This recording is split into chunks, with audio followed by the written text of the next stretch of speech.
नमस्ते, हेलो, ओला, सत श्री अकाल और सलाम वालेकुम। मैं हूं यश और आज आपका स्वागत है मेरे इस चैनल पर। तो दोस्तों, पिछले वीडियो में मैंने आपको समझाया था टाइम पीरियड और फ्रीक्वेंसी के बारे में, लेकिन मुझे लगा कि मैंने कुछ चीज मिस आउट कर दी दोस्तों। तो मैं इस वीडियो में इन दोनों कॉन्सेप्ट्स के ऊपर थोड़ा और इलैबोरेट करूंगा दोस्तों।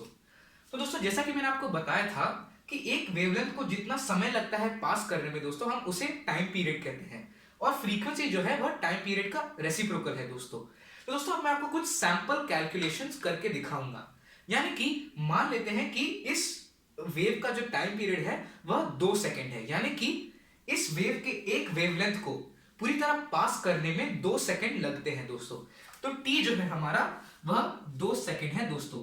और अब आपको क्या करना है, अब आपको इस वेव का फ्रीक्वेंसी ढूंढना है दोस्तों। तो आप कैसे करेंगे, आप इस इक्वेशन को इस्तेमाल करेंगे। तो आप करेंगे F is equal to 1/t, जो इस केस में दोस्तों हमारा t जो है वह 2 सेकंड है, तो हम करेंगे 1/2, जो हमें देता है आधा दोस्तों।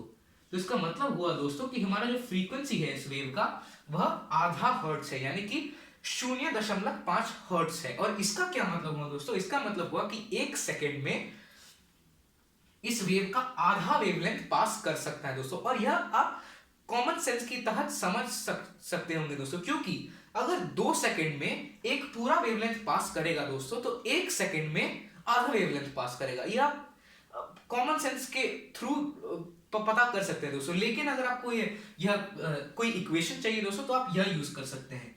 तो अगर किसी वेव का टाइम पीरियड हुआ 2 सेकंड, तो उसका फ्रीक्वेंसी होगा आधा हर्ट्ज दोस्तों। जैसा कि मैंने आपको समझाया था कि 1 हर्ट्ज जो होता है वह 1/सेकंड होता है दोस्तों। एक और उदाहरण लेते हैं दोस्तों, ताकि आप यह इक्वेशन को अच्छी तरह समझ जाए दोस्तों। इस बारी हम बोलेंगे कि इस वेव का जो फ्रीक्वेंसी है दोस्तों, वह फ्रीक्वेंसी है 5 हर्ट्ज, यानी कि 1 सेकंड में इस वेव के 5 वेवलेंथ पूरी तरह पास कर जाते हैं दोस्तों। सॉरी दोस्तों, मैं इस एफ को फिर से लिख देता हूं, थोड़ा लाइट हो गया था दोस्तों। हाँ, तो इस वेव का फ्रीक्वेंसी है 5 हर्ट्ज दोस्तों। और अब आपको ढूंढना है इस वेव का टाइम पीरियड। तो फिर हम वही इक्वेशन यूज करेंगे।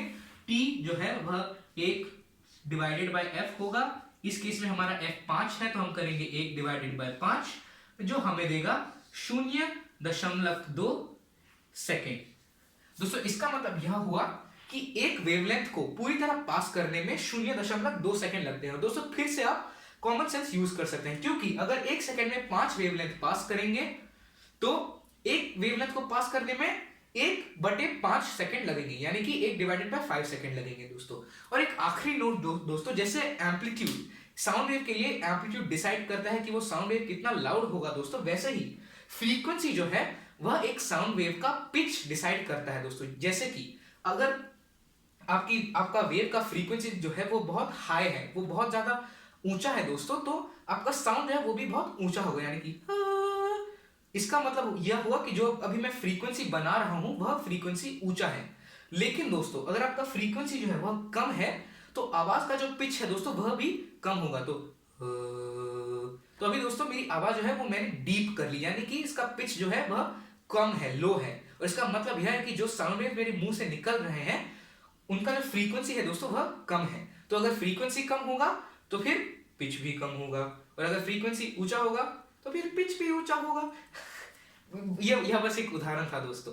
लेकिन दोस्तों, अगले वीडियो में मैं आपको दिखाऊंगा कि यह इक्वेशन जिसकी मैं पिछले वीडियो में बात कर रहा था दोस्तों, वो मैं अगले वीडियो में करूंगा, v is equal to f lambda. और मैं आपको दिखाऊंगा कि आप उस इक्वेशन को, एक वेव की गति, आप उस इक्वेशन को कैसे अप्लाई करके एक वेव की गति ढूंढ सकते हैं, और बहुत सारी और चीजें भी कर सकते हैं दोस्तों। और दोस्तों, इसी के साथ हमारा यह वीडियो समाप्त होता है। अगर आपको मेरा यह वीडियो पसंद आया हुआ हो दोस्तों, तो प्लीज इसे लाइक कीजिएगा, इसे शेयर कीजिएगा परिवार के साथ, दोस्तों के साथ। मेरे चैनल को जरूर सब्सक्राइब कीजिए, और साथ ही साथ उस घंटी के आइकन को जरूर दबा दीजिए दोस्तों, ताकि जब भी मैं एक नया वीडियो बनाऊं आपको झट से झट पता लग जाए। आखिर में दोस्तों, अगर आपके पास कोई भी सवाल हो, कोई भी दुविधा हो, आपके पास कोई भी प्रश्न हो, या फिर आप किसी भी टॉपिक के साथ स्ट्रगल कर रहे हो दोस्तों, तो प्लीज उसे कमेंट सेक्शन में छोड़ दीजिएगा, और मैं जल्द से जल्द आपको एक रिप्लाई भेजूंगा। धन्यवाद इस वीडियो को देखने के लिए।